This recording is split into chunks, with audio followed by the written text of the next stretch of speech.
শান্তি সমাবেশ করছে আওয়ামী লীগ, সেই শান্তি সমাবেশে হামলা করলো। আলমগীর বলেছে হানিফ ভাইয়ের নেতৃত্বে শেখ হাসিনা যে মঞ্চে ছিলেন। আসসালামু আলাইকুম প্রিয় দর্শক, আরো একবার আপনাকে স্বাগত জানাচ্ছি ইউটিউব বাংলা অনলাইন নিউজে। প্রিয় দর্শক, আজকের পুরো সংবাদে রয়েছি আমি মোহাম্মদ আনিসুল ইসলাম আপনাদের সাথে। প্রিয় দর্শক, শুরুতেই গুরুত্বপূর্ণ শিরোনাম। চলুন দেখে আসা যাক আজকের ইউটিউব বাংলা নিউজের গুরুত্বপূর্ণ শিরোনামটি। গ্রেনেড হামলার খুনিদের বিচার ও ফাঁসির দাবিতে লালমনিরহাট জেলা যুবলীগের আলোচনা সভা অনুষ্ঠিত হয়েছে। লালমনিরহাটে 2004 সালের 21শে আগস্ট গণতন্ত্রের মানুষকন্যা দেশরত্ন বঙ্গবন্ধু কন্যা জননেত্রী শেখ হাসিনার উপর বর্বরচিত গ্রেনেড হামলা করে হত্যার অপচেষ্টা ও মহিলা আওয়ামী লীগ নেত্রী আইভি রহমান সহ 24 জন নেতাকর্মী হত্যার প্রতিবাদ ও খুনিদের অবিলম্বে বিচার ও ফাঁসির দাবিতে আলোচনা সভা অনুষ্ঠিত হয়েছে। বিকাল 3টায় লালমনিরহাট জেলা পরিষদ মিলনায়তনে বাংলাদেশ আওয়ামী যুবলীগ লালমনিরহাট জেলা শাখার আয়োজনে এই আলোচনা সভা অনুষ্ঠিত হয়। বাংলাদেশ আওয়ামী যুবলীগ লালমনিরহাট জেলা শাখার সভাপতি মোরল হুমায়ুন কবিরের সভাপতিত্বে সাধারণ সম্পাদক মোহাম্মদ সাকাওয়াত হোসেনের সঞ্চালনায় তো আলোচনা সভায় প্রধান অতিথি ছিলেন লালমনিরহাট জেলা পরিষদের চেয়ারম্যান অ্যাডভোকেট মোহাম্মদ মতিয়ার রহমান। এতে বিশেষ অতিথিবৃন্দ ছিলেন জেলা আওয়ামী লীগ, জেলা যুবলীগ, সদর থানা যুবলীগ ও পৌর যুবলীগের নেতৃবৃন্দ। লালমনিরহাট জেলা যুবলীগ আয়োজিত এই আলোচনা সভায় বক্তব্য রাখেন বাংলাদেশ আওয়ামী লীগ লালমনিরহাট জেলা শাখার সহসভাপতি নজরুল হক পাটোয়ারি ভোলা, যুগ্ম সাধারণ সম্পাদক অ্যাডভোকেট আশরাফ হোসেন বাদল, গোলাম মোস্তফা স্বপন প্রমুখ। এ সময় বাংলাদেশ আওয়ামী যুবলীগ লালমনিরহাট জেলা শাখার অন্যান্য নেতৃবৃন্দ উপস্থিত ছিলেন। অনুষ্ঠানে প্রধান অতিথির বক্তব্যে লালমনিরহাট জেলা আওয়ামী লীগের সাধারণ সম্পাদক এবং জেলা পরিষদের চেয়ারম্যান জনাব অ্যাডভোকেট মতিয়ার রহমান এবং সভাপতির বক্তব্যে লালমনিরহাট জেলা যুবলীগের সভাপতি জনাব মোরল হুমায়ুন কবির বলেন, পৌরসভার ওয়ার্ড থেকে যে সব নেতৃবৃন্দ এখানে আজকের এই অনুষ্ঠানকে সাফল্যমণ্ডিত করেছেন, বিশেষ করে মহিলা শ্রমিক লীগের নেতৃবৃন্দ এখানে উপস্থিত হয়েছেন, তাদেরকেও ধন্যবাদ জানাই। ছাত্রলীগের নেতৃবৃন্দকে ধন্যবাদ জানাই। সংগ্রামী সাথী বন্ধুগণ, এখানে প্রিন্ট ইলেকট্রনিক্স মিডিয়ার সম্মানিত নেতৃবৃন্দ রয়েছেন, তাদেরকে ধন্যবাদ জানিয়ে একটি কথা বলে আমি আমার বক্তব্য শেষ করতে চাই। সেটি হচ্ছে, আপনারা জানেন বাঙালি হচ্ছে বীরের জাতি।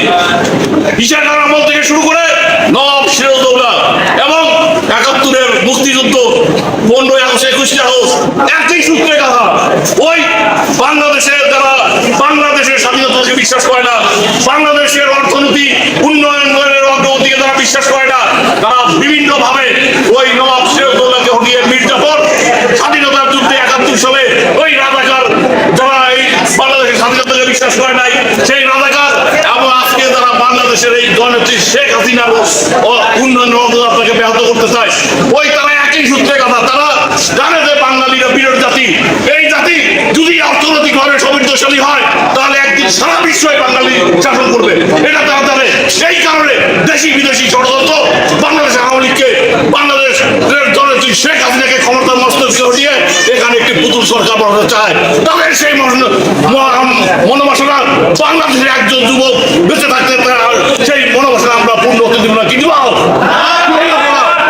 এই জন্য আমাদের প্রিয় নেত্রী জননেত্রী শেখ হাসিনা যখন ডাকবে, আমাদের প্রিয় নেতা মতিয়ার ভাই যখন ডাকবে, আমরা আমাদের সকলকে ঐক্যবদ্ধ হয়ে সেই মুহূর্তে দাবিয়ে পড়তে হবে। এই আহ্বান রেখে আমি আমার আজকের এই বক্তব্য শেষ করছি এবং আজকের এই আলোচনা সভা এখানেই শেষ করছি। সবাইকে এখানে আসার জন্য আন্তরিকভাবে ধন্যবাদ জানিয়ে আবারও সবাইকে সালাম জানিয়ে আমি আমার বক্তব্য শেষ করছি। জয় বাংলা, জয় বঙ্গবন্ধু। অপারেশন থিয়েটারে তালা লেগে দিয়ে ডাক্তারদেরকে সেখান থেকে সরিয়ে দিয়েছে। মারা যাওয়ার পর 3 দিন অপেক্ষা করা হয়েছে। বঙ্গবন্ধুকে সপরিবারে যারা হত্যা করেছিল, শেখ হাসিনার বেঁচে থাকা তাদের সহ্য হয় নাই। সেই কারণে আওয়ামী লীগকে নিশ্চিত করবার জন্য আওয়ামী লীগের কেন্দ্রে এমন কোন নেতা নাই, শুধু নাসির ভাই বলেছিলেন তিনি ছাড়া, তিনি ছাড়া আওয়ামী লীগের এমন কোন নেতা নাই যে নেতা সেই আহত। গ্রেনেড কোথা থেকে এসেছে আমাদের উকিল সাহেবরা করে লিখেছেন, পাকিস্তানের আর্মিদের তৈরি করা গ্রেনেড। সেই গ্রেনেড রাষ্ট্রীয় পৃষ্ঠপোষকতায় বাংলাদেশে নিয়ে আসা হয়েছে। 21 আগস্টে ঘটনাকে কেন্দ্র করে মাননীয় প্রধানমন্ত্রী জননেত্রী শেখ হাসিনা সংসদে দাঁড়িয়ে কথা বলতে চেয়েছিলেন, সেই দিনকার স্পিকার শেখ হাসিনার মাইক বন্ধ করে দিয়েছে। শান্তি সমাবেশ করছে আওয়ামী লীগ, সেই শান্তি সমাবেশে গ্রেনেড হামলা করলো। আলমগীর বলেছে হানিফ ভাইয়ের নেতৃত্বে শেখ হাসিনা যে মঞ্চে ছিলেন, সেই মঞ্চে মানব কর্ম ভাবে বক্তৃতা করেছেন। মানব কর্ম রচনা করে উপরে আল্লাহ, নিচে এই মানুষগুলো স্পিকার নিজেদের শরীরে, উপরে আল্লাহ আর নিচে মাহবুব, তাদের জন্য সেদিন শেখ হাসিনা আল্লাহ রহম প্রাণে রক্ষা পেয়েছে। এই সন্ত্রাসের গডফাদার তারেক জিয়া হওয়া ভবনের মালিক মুসলেখা লিখে দিয়ে গেছে, সারা জীবনে রাজনীতি করবো না, কান ধরে উপর বস করে গেছে, জীবনের রাজনীতি কথা মুখে আনবো না। সে এখন লন্ডন থেকে হুকুম দেয় যে কোন মানুষের রাস্তায় ছিলাম, লাশ তো করে না। আমাদের ভোট চোর স্লোগান দিয়েছে, চোর চোর ভোট চোর, খালেদা জিয়া ভোট চোর। আমার কাছে ভিডিও আছে, আমি পাঠাই দেবো, দেখে না। এখানে স্লোগান হলো চোর চোর ভোট চোর, খালেদা জিয়া ভোট চোর।